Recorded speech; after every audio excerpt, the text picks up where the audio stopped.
dengan Farid. Saya jemput Tanah Merah, silakan 13 minit.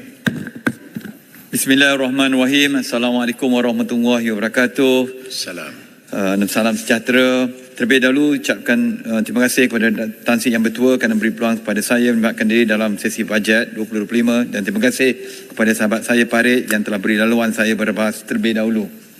Tan Sri Yang Bertua, saya ingin menyentuh mengenai kenyataan yang berhormat Kota Tinggi yang juga merangkap Menteri Pertahanan pada 24 Oktober Khamis lalu yang telah memberikan bayangan bahawa besar kemungkinan Kementerian Pertahanan MINDEF akan membatalkan kontrak perolehan helikopter jenis UH-60 Black Hawk bernilai 187 juta yang sebelum ini telah dianugerah secara terus kepada syarikat Aerotri Sdn Bhd untuk melaksanakan sewaan berdasarkan konsep Government Operate, Government Own dan Maintain, GOCOM. Dalam pertanyaan sesi soalan lisan saya sebelum ini, saya ada pertanyakan mengenai justifikasi akan rasional keputusan MINDEF untuk menganugerahkan kontrak penting kepada syarikat Aerotri Sdn Bhd untuk sewaan helikopter UH-60 Black Hawk bagi tujuan kegunaan kepada Tentera Darat Malaysia, serta juga soalan berkaitan keupayaan kombatan pesawat helikopter jenis AW139 yang juga dilaksana secara GOCOM bagi kegunaan Tentera Udara Diraja Malaysia TUDM berkaitan kontrak sewaan 4 buah helikopter dari syarikat Leonardo melalui kontrak yang dimeterai antara MINDEF dengan sebuah syarikat lain iaitu Westa Aviation Services.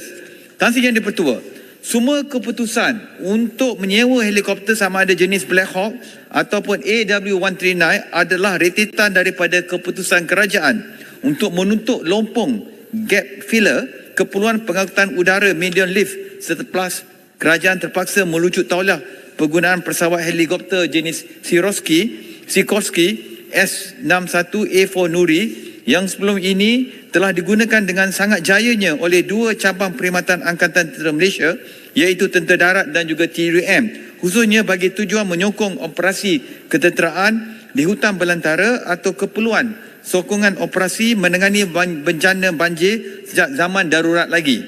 Berdasarkan kepada pengalaman saya sendiri yang pernah menjawat selaku Timbalan Menteri Pertahanan, saya yakin dan percaya keputusan pemilihan pesawat helikopter jenis UH-60 Black Hawk merupakan satu keputusan yang tepat mengambil kira keperluan sebenar Tentera Darat yang amat memerlukan keupayaan jenis kombatan dan juga search and rescue SAR. Walau bagaimanapun, keputusan pemilihan pesawat helikopter jenis AW139 pula hanyalah bersifat sementara dan melalui jawapan bertulis yang diterima oleh saya bertarikh 27 Jun 24 yang lalu, Yang Berhormat Menhan ada menyatakan bahawa pesawat helikopter jenis AW139 ini tidak berupaya melaksanakan kerja-kerja bersifat underslung sebagaimana keupayaan pesawat Nuri. Justru pesawat AW139 yang disewakan oleh TUDM hanya melaksanakan kerja-kerja utility saja dan tidak menyokong operasi kombatan sebagaimana pesawat usang Nuri yang telah digunakan oleh TM sejak tahun 60-an lagi. Saya ingin bertanya sekali lagi di Dewan Yang Mulia ini kepada MINDEF, apakah rasional kerajaan tiba-tiba menganugerahkan kontrak sewaan secara terus kepada syarikat Aerotri Sdn Bhd yang tidak ada track record dalam urusan perolehan aset udara di bawah Kementerian Pertahanan sebelum ini? Kenapakah urusan perolehan aset yang sangat penting ini tidak dibuat secara tender terbuka antarabangsa sebagaimana pelaksanaan urusan perolehan tender bagi pembelian pesawat Flight Lead-in Trainer ataupun Light Combat Aircraft Fleet LCA atau Medium Altitude Long Endurance Unmanned Aircraft System MALE UAS yang berjaya dimeterai pada tahun 2019 di mana MINDEF berjaya memilih keupayaan aset yang benar-benar dikenaki dan diperlukan oleh pihak end user iaitu pesawat FA-50 dari Korea Selatan dan juga drone Anka dari Turki. Apakah Kementerian Pertahanan telah melaksanakan proses due diligence dengan melihat keupayaan syarikat Aerotri Sdn Bhd sebelum mereka dianugerah kontrak penting perolehan pesawat UH-60 Black Hawk secara sewaan GOCOM? Atau siapakah sebenarnya yang membuat keputusan penting ini, sama ada Kementerian Pertahanan atau apakah arahan untuk menganugerah kontrak GOCOM kepada syarikat Aerotri Sdn Bhd ini datang dari Kementerian Kewangan di Putrajaya? Tan Sri Yang Di-Pertua, Kenapa saya bangkitkan soalan ini adalah kerana berdasarkan pengalaman saya, sebelum ini, urusan perolehan aset strategik dan penting seperti ini, usaha mendapatkan pesawat Black Hawk ini kelihatan janggal dan pelik. Kenapa saya katakan demikian? Kerana saya faham proses perolehan aset ketenteraan buatan syarikat atau pengeluar dari negara Amerika Syarikat dalam hal pesawat UH-60 Black Hawk keluaran syarikat Sikorsky perlu mendapatkan kebenaran terlebih dahulu daripada Directorate of Defence of Trade Control DDTC dan juga Dewan Senat Amerika Syarikat sebelum proses pembelian atau perolehan ini boleh dilaksanakan. Proses ini hanya boleh dilaksanakan oleh pihak MINDEF sendiri melalui perbincangan dan proses pelaksanaan dengan Office of Defence Cooperation ODC di Kedutaan Amerika Syarikat di Kuala Lumpur. Apakah MINDEF yang sepatutnya tahu proses ini perlu dilaksanakan terlebih dahulu tidak menasihatkan Menteri Kewangan bahawa tindakan untuk menganugerah kontrak sewaan secara terus kepada syarikat Aerotri Sdn Bhd adalah silap dari awal? Adakah ini juga bermakna kontrak sewaan berjumlah 187 juta kepada syarikat Aerotri Sdn Bhd bermaksud MINDEF perlu bekerja untuk syarikat ini bagi melengkapkan proses yang saya nyatakan tersebut? Saya dimaklumkan bahawa penganugerahan kontrak GOCOM untuk mendapatkan helikopter Black Hawk ini dibuat secara Private Fund Initiative PFI. Apakah ini juga benar? Jika ya, bolehkah saya bertanya berapakah jumlah paid-up capital syarikat Aerotri Sdn Bhd ini sehingga mereka diberi kontrak penting berkenaan? Apakah proses-proses due diligence ini dibuat oleh MINDEF terlebih dahulu? Tan Sri Yang Di-Pertua, saya juga pelik kenapakah kontrak perolehan helikopter Black Hawk ini tidak dilaksanakan secara G2G yang boleh dilaksanakan secara Foreign Military Sale atau Excess Defence Article EDA antara MINDEF dan juga kerajaan Amerika tanpa memerlukan penyertaan pihak ketiga. Saya yakin pegawai bahagian perolehan di MINDEF boleh melaksanakan urusan perolehan pesawat Black Hawk ini tanpa perlu melantik syarikat ketiga Aerotri Sdn Bhd yang tiada keupayaan dalam hal elwah industri aviation melainkan hanya menjadi ejen ketiga penerima bayaran sahaja. Saya juga yakin Dewan Senat Amerika Syarikat tidak akan bersetuju terhadap pelaksanaan model perniagaan seumpama mengambil kira semua urusan perolehan aset bersifat persenjataan dari syarikat Amerika Syarikat perlu bersifat telus dengan jumlah kontrak dilapor secara terbuka di Dewan Senat Amerika Syarikat. Justru tindakan untuk menganugerah kontrak sewaan secara GOCOM kepada syarikat Aerotri ini sangat meragukan sejak awal lagi. Saya ingin juga membawa semua ahli-ahli Dewan yang mulia ini kepada proses perolehan yang dilaksanakan oleh MINDEF sewaktu dalam usaha memperolehi pesawat fleet LCA yang dilaksanakan secara tender antarabangsa. Proses ini berjaya mendapatkan pesawat atau keupayaan yang benar-benar diperlukan oleh perkhidmatan TDM dengan proses perolehan dibuat secara telus dan terbuka. Rata-rata pandangan yang saya perolehi, anggota TDM sangat berpuas hati dengan jenis pesawat KA-50 dari Korea Selatan yang berjaya dipilih ketika itu tanpa campur tangan dari pihak lain di Kementerian Kewangan serta aset berkenaan memenuhi konsep Tunnel Vision TDM yang sebelum ini telah lama menggunakan pesawat jenis FA-18 Hornet jenis D yang boleh berkongsi alat-alat ganti tertentu dengan pesawat KA-50 buatan Korea Selatan berkenaan.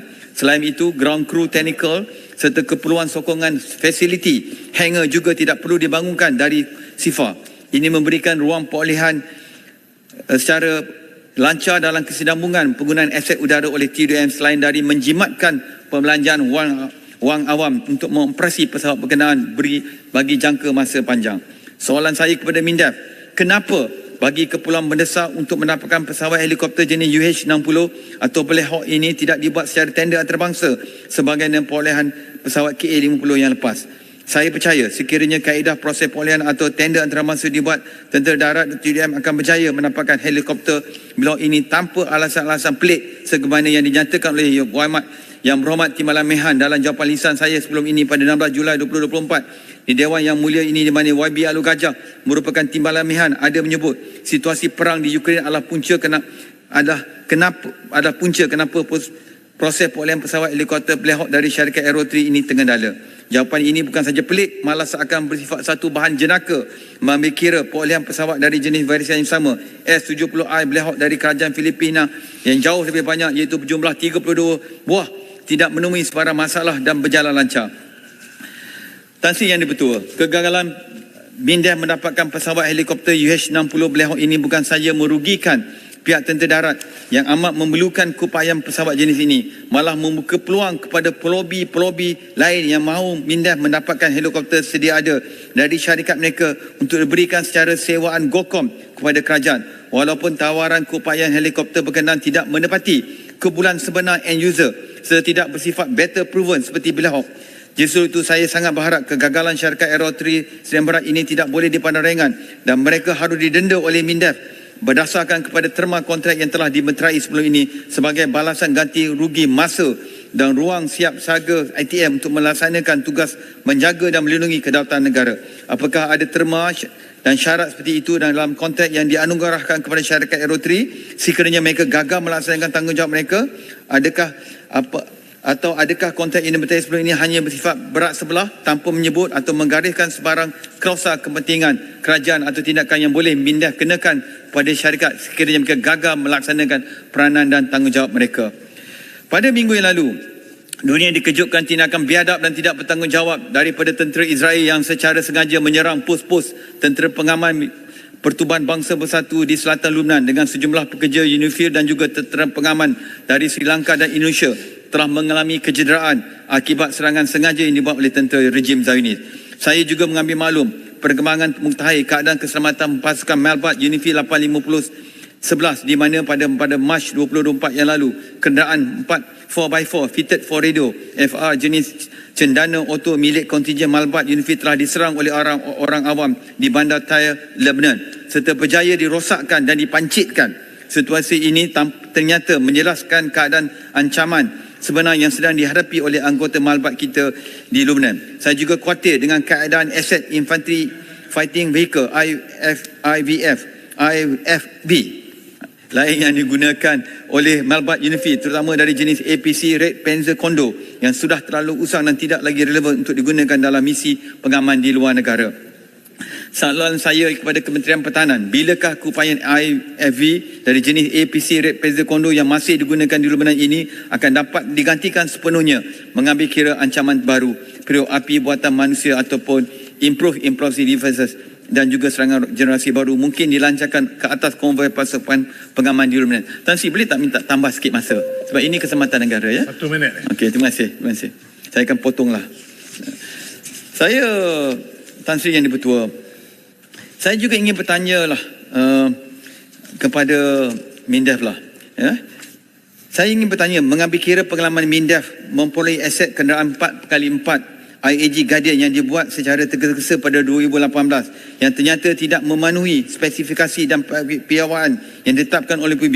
Apakah jaminan daripada MINDEF bahawa kontrak sewaan helikopter jenis AW149 dari syarikat pengelola Leonardo secara GOCOM sebagaimana yang telah diumumkan untuk dianugerah kepada syarikat Global Committed Sedia Barat akan membekalkan pesawat helikopter yang benar-benar mempunyai spesifikasi tempur sebagaimana yang diperlukan oleh pihak ATM. Helikopter untuk kegunaan ATM bukanlah sama dengan tujuan atau kegunaan orang awam. Malahnya ia sangat berbeza dengan kegunaan agensi penguatkuasa seperti Pasukan Poli Diraja Malaysia PDRM maupun agensi penguatkuasaan Maritime Malaysia. Ianya perlu bersifat multi-role antara boleh diterbangkan dalam berbagai keadaan cuaca termasuk operasi penerbangan pada waktu malam serta boleh beroperasi dalam situasi ancaman tembakan daripada musuh. Kerana itulah spesifikasinya keperluan penggunaan pesawat helikopter untuk ATM adalah spesifikasi tempur dan bukan awam. Ianya hendaklah bersifat purposely built for combat, bukan helikopter awam yang disesuaikan untuk combat atau search and rescue. Ia adalah dua perkara yang berbeza. Saya tidak ada masalah kerajaan untuk award kepada perolehan kepada Global Committed, memandangkan Global Committed syarikat yang kukuh kewangannya dan ownernya usahawan bermutera yang berjaya dan membanggakan kita semua. Cuma pastikan ATM dibekalkan dengan aset-aset yang mengikut spek dan kehendak user.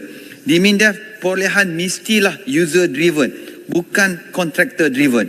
Ini penting memastikan anggota tentera kita mendapat aset yang berkualiti dan sesuai dengan kehendak keadaan mereka. Yang akhir sekali lah saya nak sentuh pasal kawasan saya, Tan Sri. Lama panjang. Ini kata saya